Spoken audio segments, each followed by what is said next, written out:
paglabas mo ng simbahan, kung paano ang bigat-bigat ng dala mo, paglabas mo, ang gaan-gaan na. Bakit? Kasi niyakap ka ng Diyos eh. Ipinadama niya sa'yo, hindi ka nag-iisa.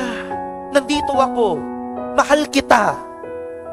Pinapahalagahan kita sa kabila ng pagkalimot, sa kabila ng mga pagkakamali at mga pagkakasala mo. Ganun tayo kamahal ng Diyos.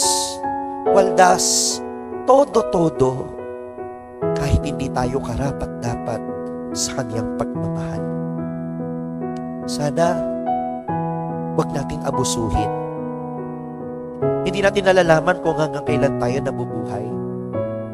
Sana dumating yung oras.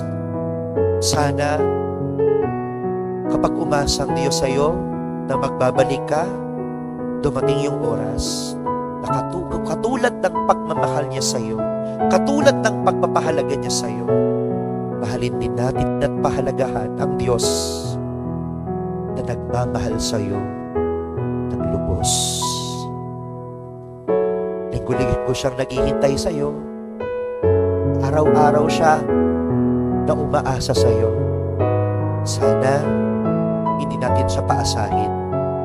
Sana hindi tayo makalimot sa Kanya.